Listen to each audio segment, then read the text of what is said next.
This is a second attempt at morning devotions. Grace and peace to you. This Friday, April the 11th.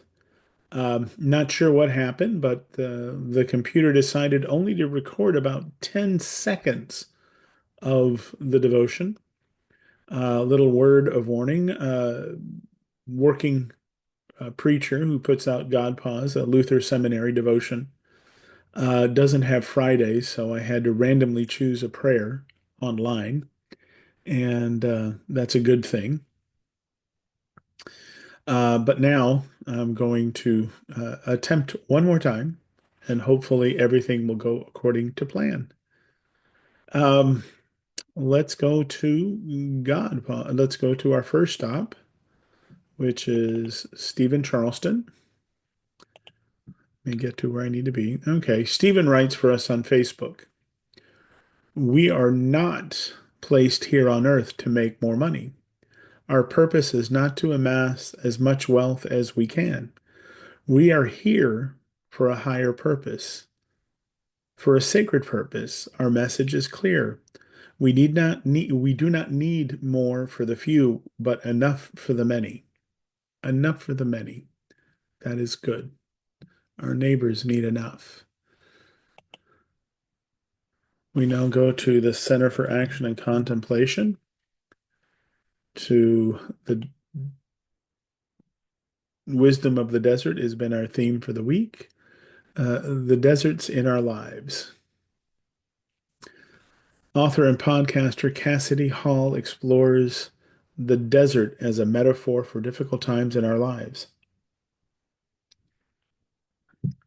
Sometimes desert conditions invite us to strip ourselves from all that is unnecessary and all that hinders us from forging ahead. The desert distills us into the absolute rawness of who we are and asks us who we want to be. The desert will always find a way to reveal the core of our humanity in all its naked vulnerability. We must live through the desert moments in order to survive. The words of life get us to the next day. The chosen and unchosen deserts must be crossed.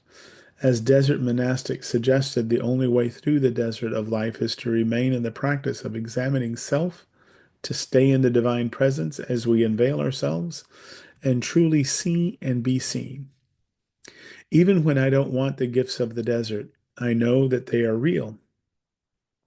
With time, will be able to receive them. The unchosen deserts of my life have often been places of my most profound growth, where I found liminal knowing, healing, new layers of vulnerability, and quiet blossoming. I'm reminded of the words of life that come to me in the past experiences, including the words and wisdom I received from early and modern desert monastics. Most of the desert monastics commit themselves to some kind of rhythm combining prayer, self-reflection, seeking the divine, and amid this commitment, the landscape of the desert offered its own invitation into depth growth and the reminder that we are never alone. The desert plants, like the desert monastics, teach us of the necessity to deepen our roots.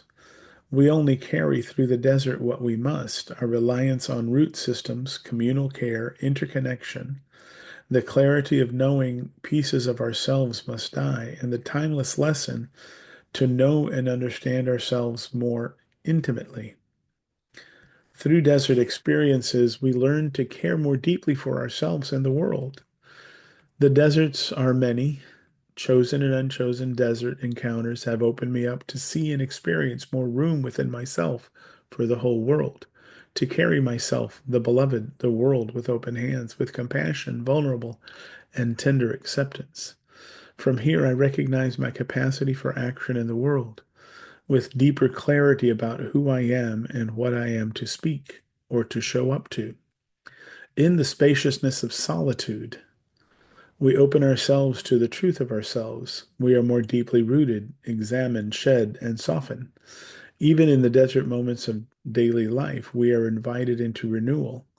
When the wonder of uncertainty meets the sacred pause amid busy day, and almost always the desert spaces are places and moments of paradox, knowing amid the unknowing, refreshment in the parched places, life amid death, fecundity and barrenness, midnight blooming, and acceptance of seasons.